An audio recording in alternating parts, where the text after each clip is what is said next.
अगर supreme court election commission से कह दे कि तुम्हारी डेडलाइन अंतिम नहीं है, हम इसे बढ़ा भी सकते हैं, तो क्या होगा? जी हां, हाल ही में स्पेशल इंटेंसिव रिवीजन यानी एसआईआर को लेकर पश्चिम बंगाल, तमिलनाडु और केरल की याचिकाओं पर सुनवाई में सुप्रीम कोर्ट ने बिल्कुल ऐसा ही एक पावरफुल अवलोकन किया है।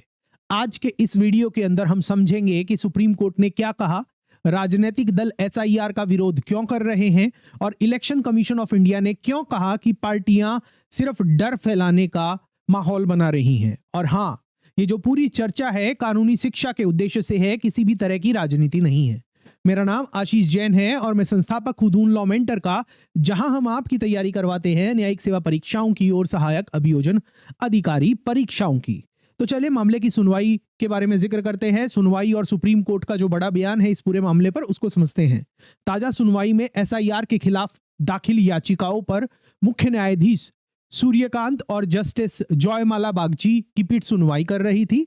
पश्चिम बंगाल के याचिकाकर्ता चिंतित थे कि मामला 9 दिसंबर को लगा है, वही तारीख जिस दिन ड्राफ्ट इलेक्टोरल रोल प्रकाशित होना है। इस पर सीजीआई ने बिल्कुल साफ कह दिया है। तो क्या हुआ, 9 दिसंबर अगर हमने अगली तारीख दी हुई है, अगर आप मजबूत आधार बनाते हैं तो हम चुनाव आयोग को तारीख बढ़ाने का निर्देश दे सकते हैं। तो मतलब यहां पर सुप्रीम कोर्ट ने स्पष्ट रूप से वेस्ट बंगाल सरकार को बोल दिया है, या जो वेस्ट बंगाल की तरफ से याचिकाकर्ता आए हुए थे वो ये कह रहे थे कि भाई जो एसआईआर हो रहा है वेस्ट बंगाल में और उसका जो ड्राफ्ट इलेक्टोरल रोल की पब्लिकेशन की डेट है वो 9 दिसंबर है और उसी दिन सुप्रीम कोर्ट में सुनवाई की भी तारीख है, तो वो टेंशन ले रहे थे। तो इस पर सुप्रीम कोर्ट ने कहा कि आप ठोस सबूत लेके तो आओ, आप ठोस आर्ग्यूमेंट लेके तो आओ, हम चुनाव आयोग को डेट बढ़ाने के लिए भी बोल सकते हैं, मतलब एसआईआर को जो है वो एक्सटेंड करने के लिए भी बोल सकते हैं। यही सबसे बड़ा गेम चेंजर है। अब इस बात को समझते हैं कि राजनीतिक दल एसआईआर का विरोध क्यों कर रहे हैं। अब थोड़ी सी बात करते हैं तमिलनाडु की, जहां पर सबसे ज्यादा आपत्तियां उठी हैं।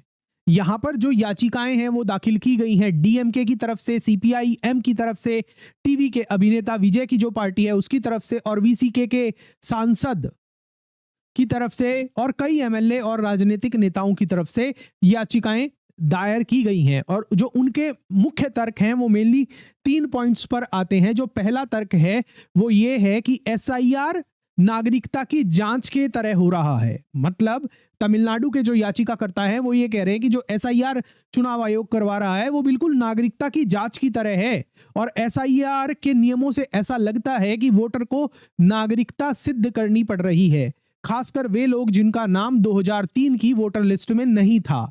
याचिकाकर्ताओं का इस पर कहना है कि नागरिकता तय करना सिर्फ केंद्र सरकार के अधिकार क्षेत्र में आता है, चुनाव आयोग के अधिकार क्षेत्र में नहीं आता। वही सेम आर्ग्यूमेंट आपको याद होगा जो पहले भी मैं आपके साथ एक सेशन लेके आया था। इस बार तमिलनाडु ने भी वही जो आर्ग्यूमेंट है एसआईआर को लेकर जताया कि ईसीआई की जो पावर है वो एसआईआर कराने की है, नागरिकता जांच करने की नहीं है।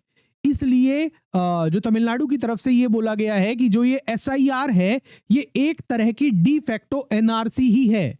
मतलब इन फैक्ट ये एनआरसी ही है, नाम एसआईआर है मगर ये एक तरह की एनआरसी ही है। अब जो दूसरा तर्क दिया जा रहा है वो ये है कि एसएसआर पहले ही हो चुका है। स्पेशल समरी रिवीजन जिसको हम एसएसआर कहते हैं वो अक्टूबर 2004 से 6 जनवरी 2025 तक ऑलरेडी पूरा हो चुका है। तो जब वो पूरा हो चुका है एसएसआर, तो अब ऐसे समय में एसआईआर दोबारा करवाने की जरूरत ही नहीं है। अब एसआईआर लाना उनके अनुसार वापस से इस प्रक्रिया का दोहराव है। और जो तीसरा आर्ग्यूमेंट दायर किया गया है वो ये है कि वोटरों पर इससे अतिरिक्त बोझ पड़ रहा है, नए दस्तावेजों की मांग की जा रही है, पुराने रिकॉर्ड की जांच हो रही है और नाम हटाने तक का खतरा हो रहा है। इसी कारण तमिलनाडु के कई नेता सर को रोकने या फिर एसआईआर को रोकने या फिर उसकी समय सीमा बढ़ाने की मांग कर रहे हैं, बदलने की मांग कर रहे हैं। अब आगे बढ़ने से पहले मैं आपसे एक सवाल पूछना चाहता हूं, जरा आप मुझे एक बार बताइएगा, क्या वोटर लिस्ट में नागरिकता की जांच होनी चाहिए या नहीं होनी चाहिए? आप कमेंट सेक्शन के अंदर बताइए कि अगर किसी को अपना नाम वोटर लिस्ट में जुड़वाना है, हटवाना है या उसका नाम वोटर लिस्ट में रहे या ना रहे, तो इसके लिए क्या नागरिकता की जांच होनी चाहिए या नहीं होनी चाहिए, कमेंट सेक्शन में हमें जरूर बताइएगा। अब बात करते हैं पश्चिम बंगाल और केरल की स्थिति के बारे में। पश्चिम बंगाल में भी यही के केस में भी यही जो चिंताएं हैं वो उठाई गई हैं। याचिकाकर्ताओं का कहना है कि एसआईआर जल्दबाजी में किया जा रहा है और जो है उस वजह से भ्रम जो है यानी कि कंफ्यूजन जो है वो लोगों के बीच में बढ़ रहा है। इसलिए उन्होंने सुप्रीम कोर्ट से कहा है कि ड्राफ्ट लिस्ट की तारीख से पहले सुनवाई करवा लो, मतलब जो 9 दिसंबर की तारीख है उससे पहले सुनवाई करवा लो। तो इस पर सुप्रीम कोर्ट ने साफ साफ जवाब दिया है कि जो डेडलाइन है, जो आपके ड्राफ्ट रोल पब्लिकेशन की तारीख है 9 दिसंबर, वो बाधा नहीं है, जरूरत पड़ने पर बढ़ा दी जाएगी। यहां पर आप एक बात ध्यान दीजिएगा, यही आर्ग्यूमेंट सुप्रीम कोर्ट ने यही बात सुप्रीम कोर्ट ने बिहार के एसआईआर में भी बोली थी, मगर आप देखिएगा वहां पर भी एसआईआर में कोई डेट एक्सटेंशन कुछ नहीं हुआ है। तो ये देखना होगा कि इस वाले केस के अंदर क्या होता है, यहां पर आप बहुत ध्यान रखिएगा। हालांकि सुप्रीम कोर्ट ने ये कहा है कि डेडलाइन कोई बाधा नहीं है, जरूरत पड़ेगी तो हम एक्सटेंड कर देंगे। केरल के एसआईआर मामले की सुनवाई जो है वो 2 दिसंबर को अब होगी। इस प्रकार जो पूरा शेड्यूल है एसआईआर की सुनवाई को लेकर वो ये है कि अब 2 दिसंबर को केरल के एसआईआर पर सुनवाई है और आज भी केरल के एसआईआर पर सुनवाई हुई थी, और 4 दिसंबर को तमिलनाडु के एसआईआर पर सुनवाई है सुप्रीम कोर्ट के सामने, और 9 दिसंबर को पश्चिम बंगाल यानी कि वेस्ट बंगाल के एसआईआर पर सुप्रीम कोर्ट के सामने सुनवाई होने वाली है। अब बात करते हैं इन सभी आर्ग्यूमेंट्स का चुनाव आयोग ने क्या जवाब दिया, उसको भी समझना है। और चुनाव आयोग ने ऐसा क्यों कहा कि जो राजनीतिक पार्टियां हैं वो डर का माहौल बना रही हैं। इलेक्शन कमीशन ऑफ इंडिया ने कड़ा रुख अपनाते हुए सुप्रीम कोर्ट के सामने कहा कि जो राजनीतिक दल है वो जनता में डर फैला रहे हैं। इस पर जो चुनाव आयोग है, चुनाव आयोग का कहना है कि एसआईआर एक वैध और आवश्यक प्रक्रिया है। इसका उद्देश्य साफ और सटीक वोटर लिस्ट को सुनिश्चित करना है। यह नागरिकता तय करने का कोई प्रयास भी नहीं है, कोई अतिरिक्त या फिर गलत बोझ नहीं डाला जा रहा है। यानी दोनों पक्षों के बीच जो है वो नैरेटिव टकराव साफ दिखाई दे रहा है। अब मैं आपसे पूछना चाह रहा हूं कि क्या यहां पर जो ईसीआई कह रहा है वो बिल्कुल ठीक है कि जो राजनीतिक पार्टियां हैं वो डर का माहौल बना रही हैं वोटर्स के बीच में? क्या आप इसको सत्यता के तराजू पर रखते हैं? आपको क्या लगता है, कमेंट सेक्शन के अंदर बताइएगा।